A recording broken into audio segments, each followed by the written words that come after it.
Há um estágio no desenvolvimento interior em que o indivíduo percebe algo desconcertante. Pedir começa a soar estranho. Não porque o desejo desapareceu, mas porque algo mais profundo foi estabelecido. Charles Francis Hanel jamais ensinou que o poder está no pedido. Ele ensinou que o poder está na consciência que já sabe. Pedir pressupõe separação. Supõe distância entre quem deseja e aquilo que é desejado. Mas o sistema da chave mestra não opera pela distância. Opera pela identidade. Enquanto o estudante pede, ele afirma silenciosamente: ainda não sou. E a lei fiel e exata responde a essa identidade. Por isso tantos pedidos parecem não funcionar. Não porque a lei falha, mas porque ela obedece com precisão demais. Hanel afirmava que o universo não responde a palavras, mas a estados mentais consolidados. E um estado mental consolidado não implora, não negocia, não explica. Ele silencia. O silêncio aqui não é a ausência de pensamento, é a ausência de conflito interno. É o instante em que a mente deixa de empurrar a realidade e passa a permitir que ela se organize. Esse silêncio não é vazio, é pleno. Pleno de convicção não verbal, pleno de alinhamento interno, pleno de unidade entre pensamento, sentimento e expectativa. O estudante comum acredita que precisa repetir pedidos para convencer a vida. O estudante avançado compreende algo diferente. A vida já responde antes mesmo que o pedido seja formulado, porque a causa já foi estabelecida. E quando a causa está clara, o efeito é inevitável. Este é o ponto onde o ruído interno começa a cessar, onde a ansiedade espiritual se dissolve, onde a criação deixa de ser um esforço consciente e passa a ser um desdobramento natural. Aqui nasce uma pergunta silenciosa dentro de você. Se eu não preciso pedir, o que exatamente eu devo fazer? Essa pergunta marca a transição da dependência à soberania, da técnica à natureza. E é exatamente aqui que a maioria para, porque o silêncio exige algo que poucos estão dispostos a oferecer: confiança interior sustentada. Charles Francis Hanel nunca separou o desejo de identidade. Para ele, o desejo legítimo não é algo que você busca, é algo que emerge quando a consciência está pronta para contê-lo. Por isso, o silêncio só funciona quando o desejo deixou de ser projeção e se tornou estrutura interna. Enquanto o desejo está à frente, há expectativa, a tensão, a vigilância do tempo. Mas quando o desejo está dentro, há estabilidade, a naturalidade, a ausência de urgência. O estudante que ainda pede observa sinais, procura confirmações, mede resultados.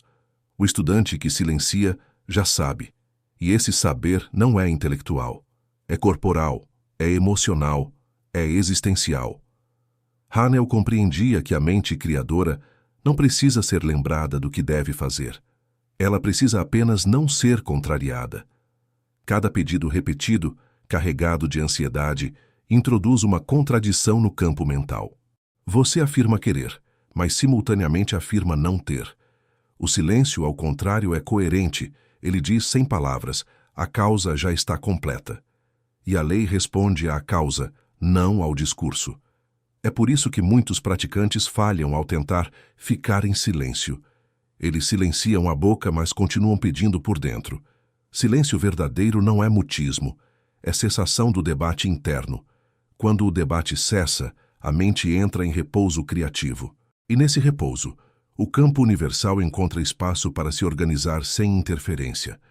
Hanel descrevia isso como o momento em que a mente individual deixa de impor formas e passa a receber direção. Não há passividade aqui, há receptividade inteligente. O silêncio não é abandono do desejo, é a prova de que ele foi integrado. E quando algo foi integrado, não precisa mais ser defendido. Ele simplesmente é. Se você sente ao ouvir isso uma mistura de alívio e desconforto, é porque está no limiar correto. O alívio vem da ausência de esforço. O desconforto vem da perda de controle aparente. Mas Hanel foi claro: o controle real começa quando a mente deixa de empurrar e passa a sustentar estado. Nem todo silêncio cria. Alguns apenas adiam. Charles Francis Hanel fazia uma distinção silenciosa, porém decisiva, entre dois estados interiores que externamente parecem idênticos. O primeiro é o silêncio criador. O segundo é a inércia mascarada de espiritualidade. A diferença não está na ausência de palavras, mas na qualidade da consciência que sustenta o silêncio. O silêncio criador nasce da integração. Ele vem depois da clareza, depois da decisão interna, depois da aceitação plena da causa. Já o silêncio inerte nasce do medo, do receio de errar, da dúvida disfarçada de entrega. Hanel alertava, ainda que indiretamente, quando o silêncio é usado para evitar responsabilidade interior, a lei responde com neutralidade. Nada se opõe, nada se move, porque a causa não foi estabelecida. O silêncio criador, ao contrário, é tenso de intenção, ainda que calmo na superfície. Ele carrega direção sem esforço, propósito sem ansiedade, convicção sem discurso.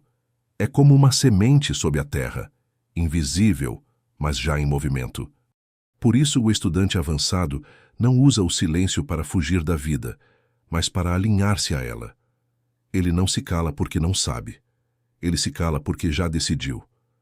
Hanel compreendia que a mente criadora opera melhor quando não é observada compulsivamente. A observação excessiva interrompe o fluxo. A vigilância constante quebra a continuidade. O silêncio verdadeiro é a suspensão dessa vigilância.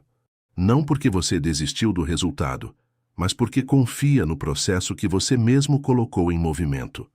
Aqui surge um critério simples e implacável. Se o silêncio gera paz ativa, ele cria.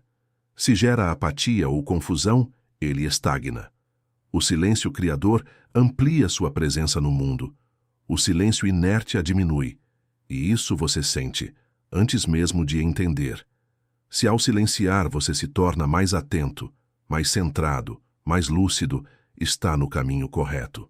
Se ao silenciar você se torna disperso, adiador, desconectado, algo foi mal compreendido. Hanel jamais ensinou fuga. Ele ensinou domínio interno aplicado à vida real. Existe um momento quase imperceptível em que o pedido se torna desnecessário. Não porque o desejo desapareceu, mas porque ele foi absorvido pela consciência.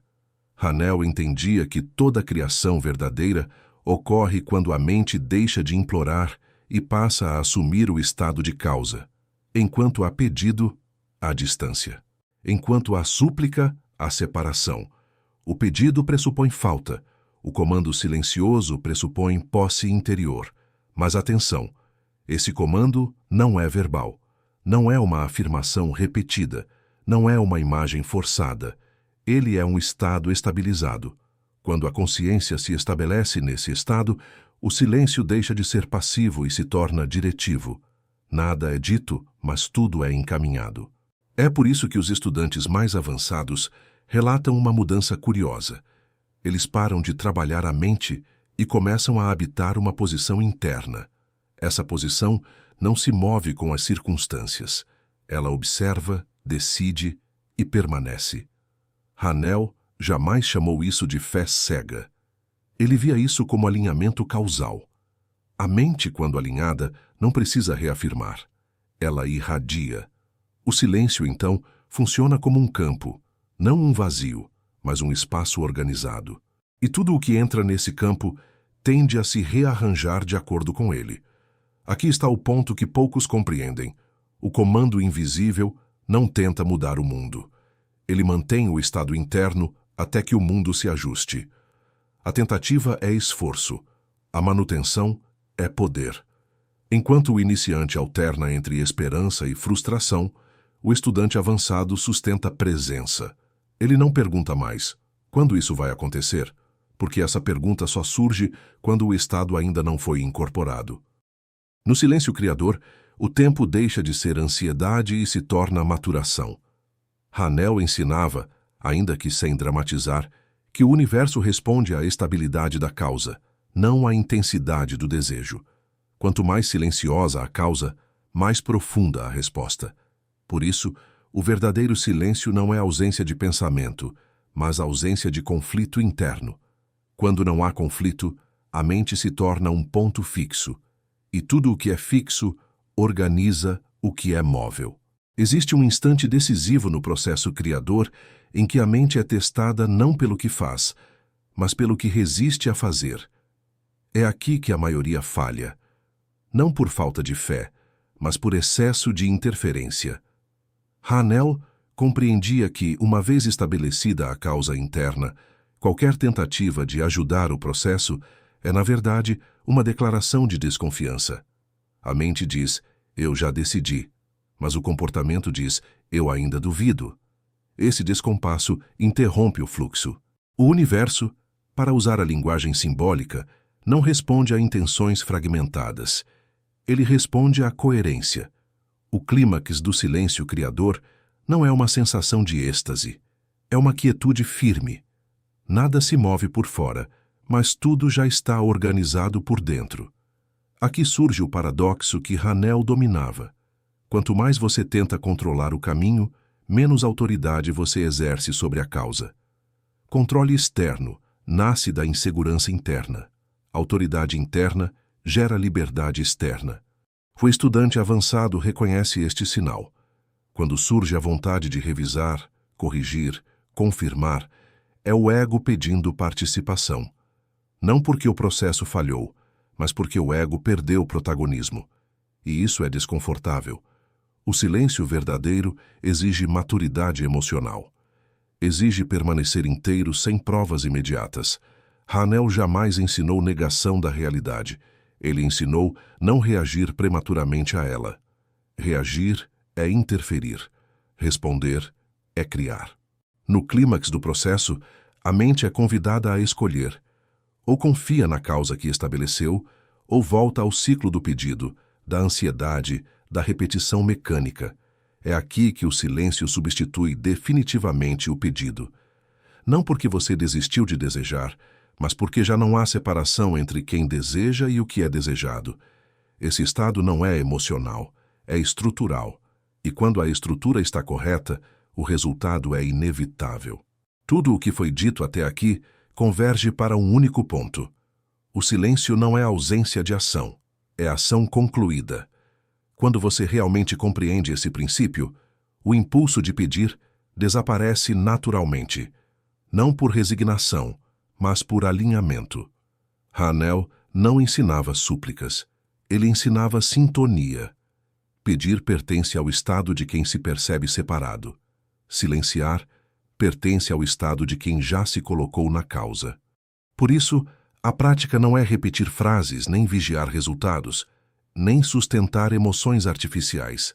A prática é habitar o estado interno correto e permanecer nele sem ansiedade. Esse é o verdadeiro teste de maturidade espiritual. Seja honesto consigo mesmo.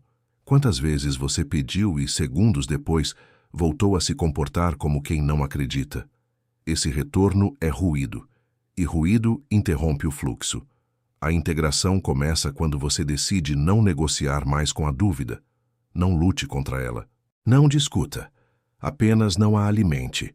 Quando o silêncio se torna natural, o mundo externo começa a responder sem esforço visível. As circunstâncias se reorganizam porque não há mais contradição entre intenção e estado. Esse é o momento em que a criação deixa de ser um evento raro e se torna um modo de ser. Se este ensinamento encontrou ressonância em você, não responda imediatamente. Feche os olhos por alguns segundos. Sinta o corpo. Perceba o espaço entre um pensamento e outro. Esse espaço é o ponto de poder. E se desejar selar este estágio da jornada, escreva nos comentários apenas uma palavra: silêncio. Não como ritual externo, mas como confirmação interna. Se você sente que está pronto para avançar além do pedido, além da técnica, além da busca, permaneça conosco. Porque a partir daqui não se aprende mais como criar. Aprende-se como não interferir.